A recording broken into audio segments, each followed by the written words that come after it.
It's really disheartening because you get the sense everybody could diagnose the problem, but nobody really has a solution for it.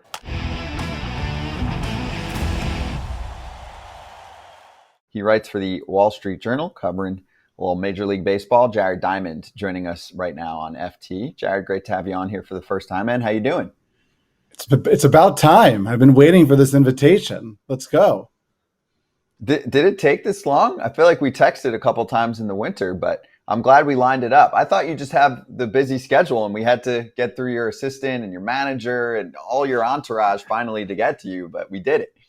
Yeah, that's true. The Wall Street Journal really keeps me under lock and key over here. So I'm glad you cut through all that. Well, the logo looks great behind you. So let's get into some of your articles right now. I know you put one together this month with your colleague, Lindsay Adler, about the switch hitters in Major League Baseball. So where are we with switch hitters in terms of how many there are, the lasting power of a switch hitter? And do you think it eventually goes down as something that is a specialty for a hitter? They can only hit from one side or the other, and a team ultimately determines they're going to be better from one side. Let's just stick to that.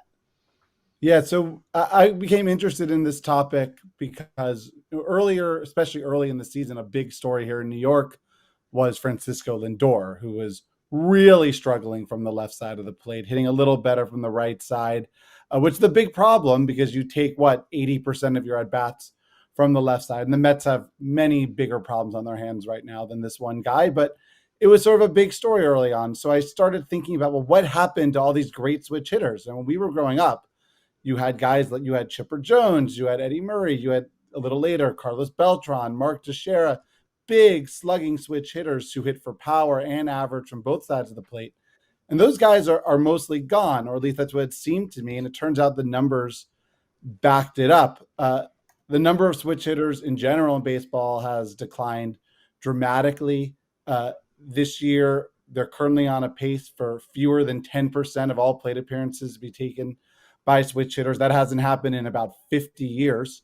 And I think it's just another example of this sort of quirky, fluky thing about baseball that kind of goes by the wayside in the name of sort of maximizing efficiency and large scale specialization, because switch hitting is kind of the opposite of that. Are they wrong?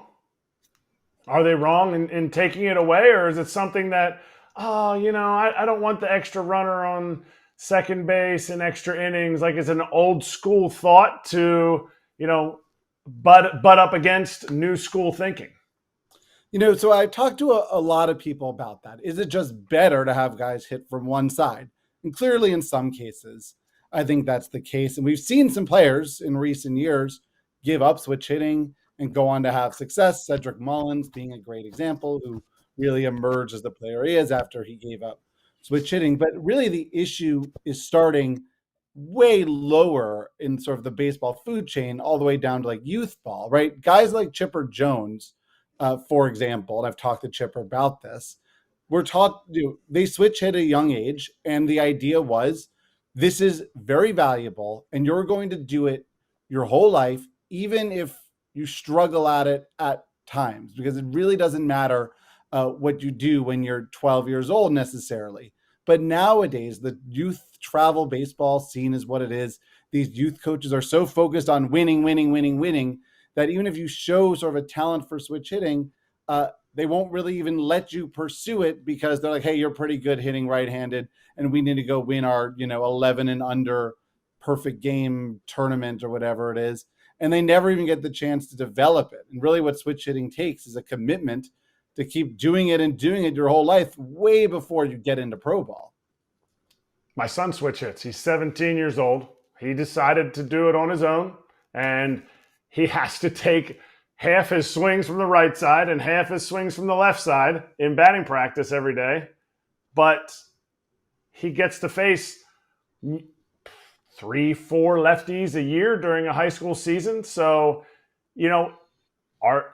to me, the biggest thing is, how committed is the player?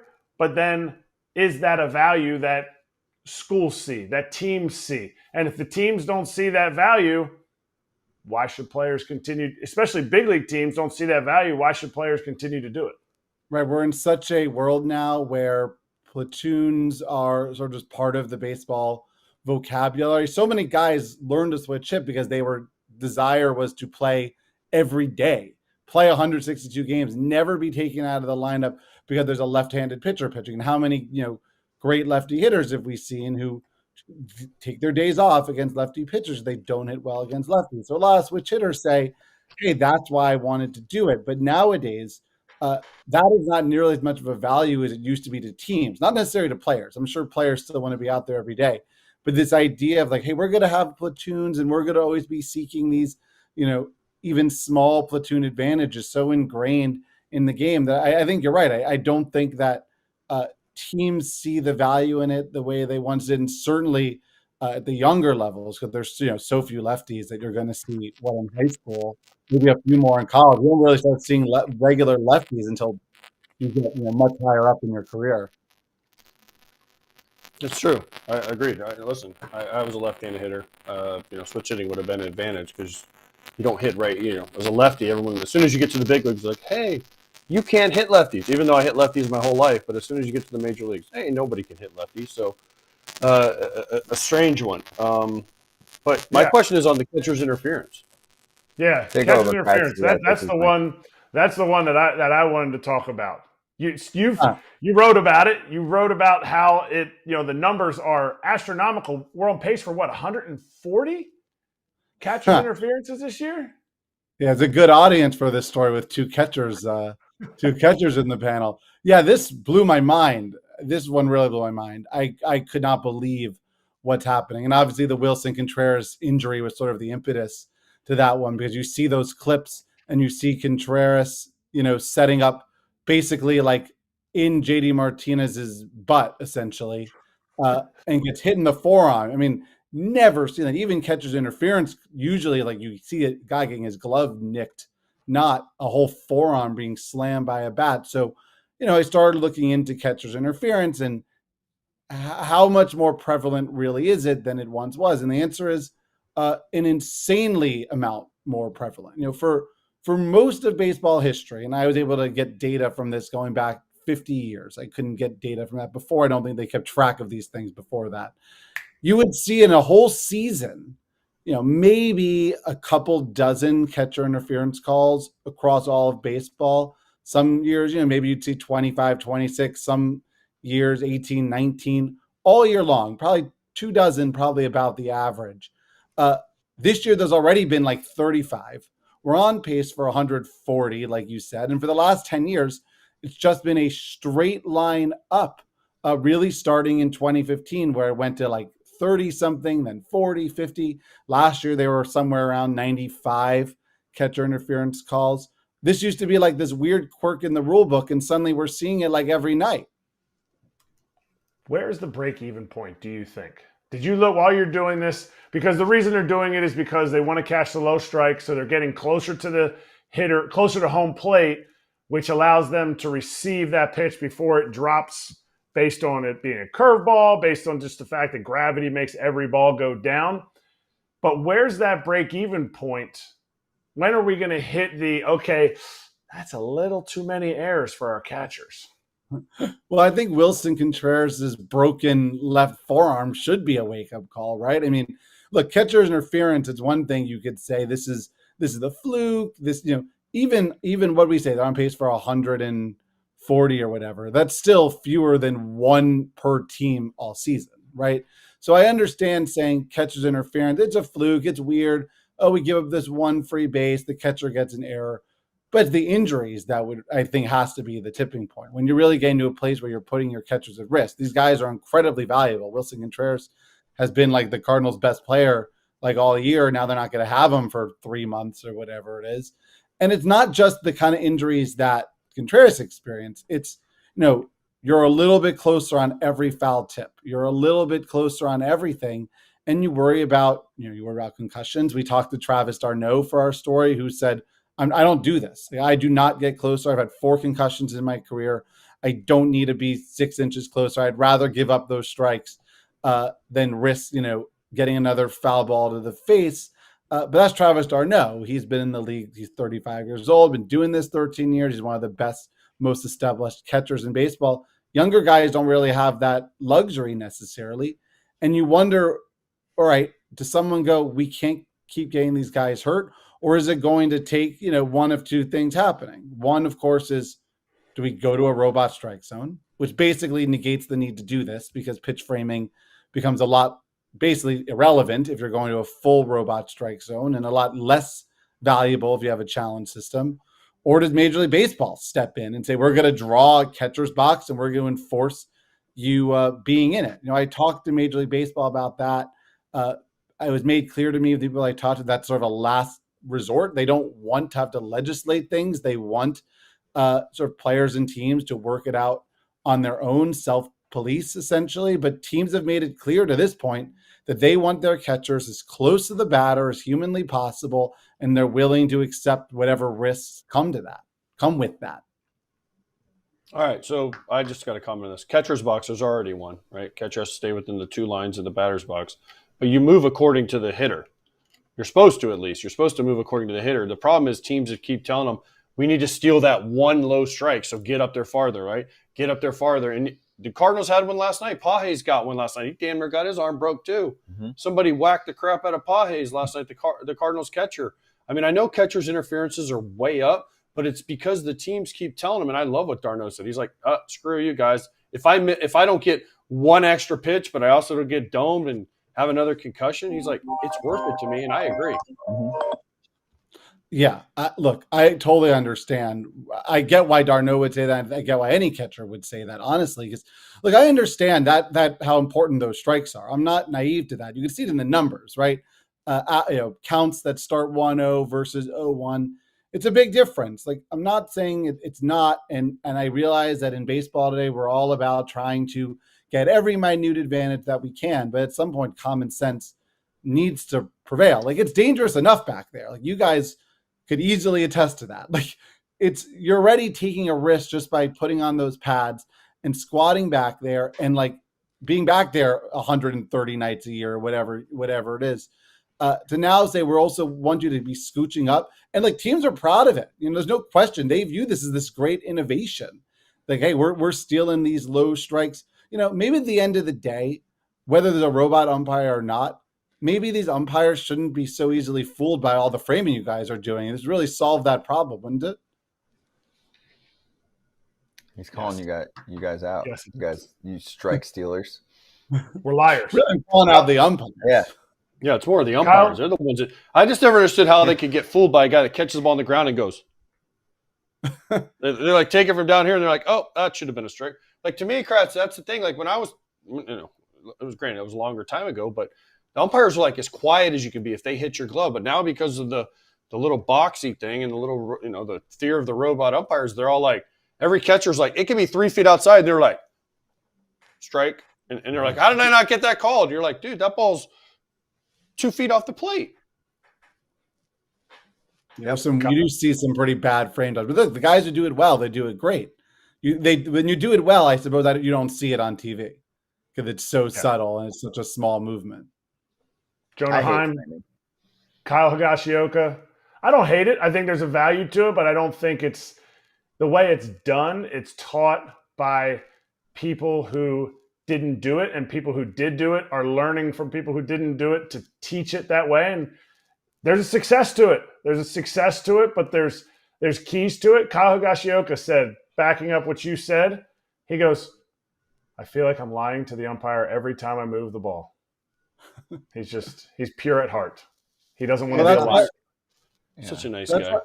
That's why they have you guys now all on a knee, right? Instead of a big when they have the catchers on their knees instead of squatting. Right, lower. They don't have to move their glove down to get those low pitches because that glove movement down is going to make maybe they shouldn't be fooled. I know umpires have a hard job, but if you call these pitches strikes, if they called the one that should be strikes and vice versa, you guys wouldn't have to be doing all this. But correct. I digress. Yes, I can't wait for robots to ruin all of this. It will be completely irrelevant, hopefully very soon. Okay, last topic for you. Going back to the offseason, when you wrote an article titled "The Mini Bombs Blowing Up the Elbows of Baseball's Top Pitchers." You know, our show has talked to many players about this, doctors, the whole deal. You've done a lot of the written work on this as well. So where do you stand on that article that you wrote and what we've seen since then? Yeah, so you could write books and books about this. People obviously have, and it keeps getting worse. And the beginning, we wrote this story before, obviously, well before this season started, and every word in it's only been validated since, given what we've seen just in the last 2 months, going back to the beginning of spring training, how many guys have gone down. It's really disheartening, because you get the sense that everybody could diagnose the problem, but nobody really has a solution for it. And which is why, we all have read over the last couple of days even, oh, here's the Pirates' grand plan to protect Paul Skeens. How many times have we read a story about a great pitcher coming up and their team has this great plan, and this is going to be the ramp up that's going to save this pitcher's elbow, and it never actually works. And I'm not blaming the Pirates. I don't blame any team.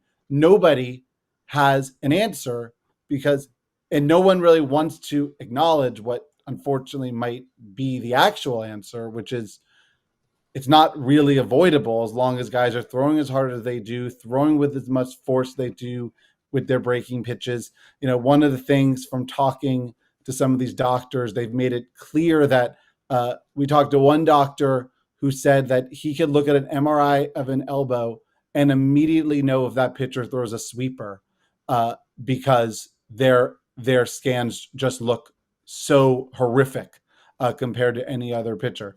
Are pitchers going to stop throwing these sweepers or throwing these sliders with the force that they do?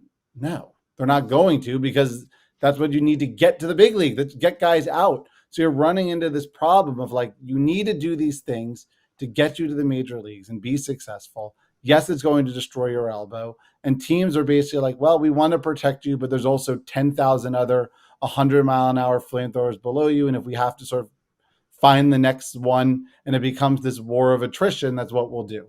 And until there's a wholesale commitment to really change, not trying to protect pitchers in this paradigm, but really change how pitchers operate, I don't see how it changes. At some point, it's just biology, and the human arm can't withstand 102-mile-an-hour fastballs and 95-mile-an-hour sliders with these spin rates that they have. It's just what it is.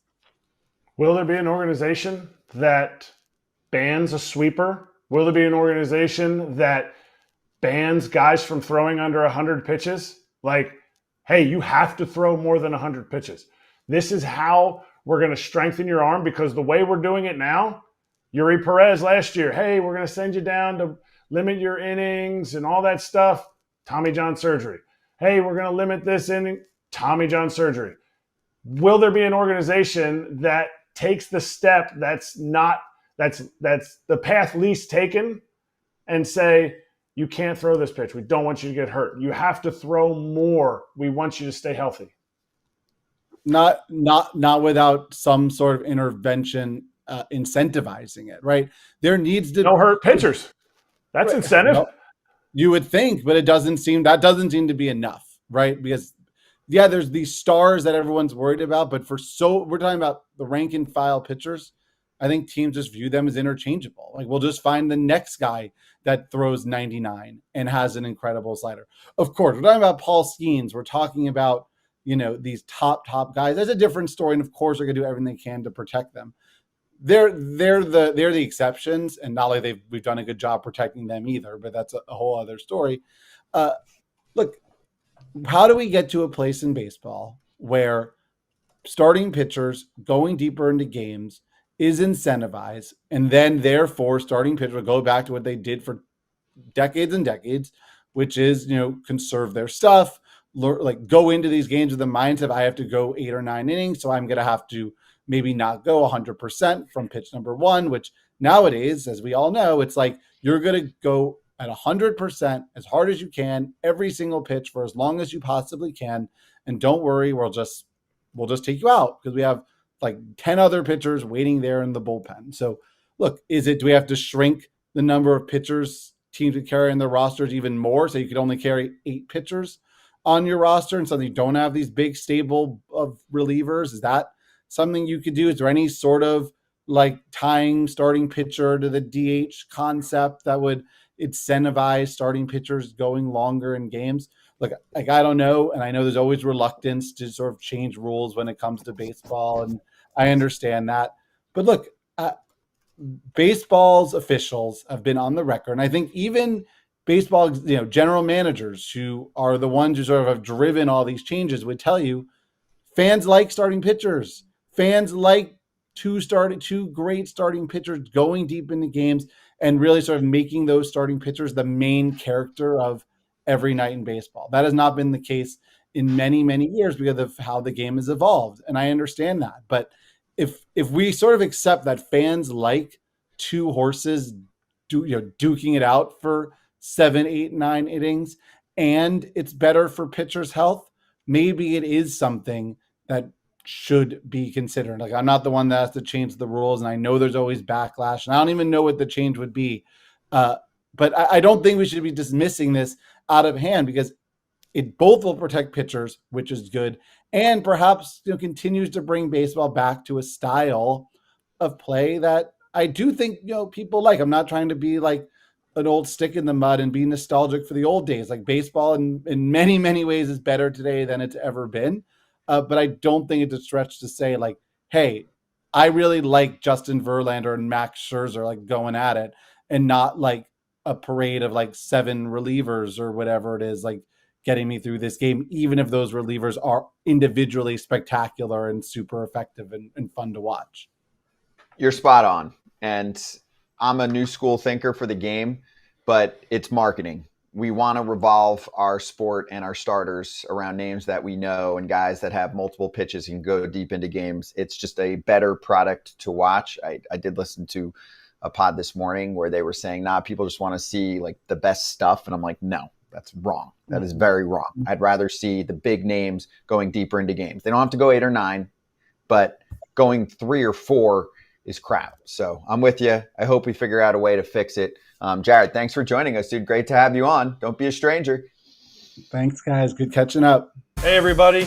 Be sure to like and subscribe for more content. We're back here every weekday, all year long, so do not miss an episode. The videos are coming in all day. Here's another video you might enjoy. Baseball the way it should be covered.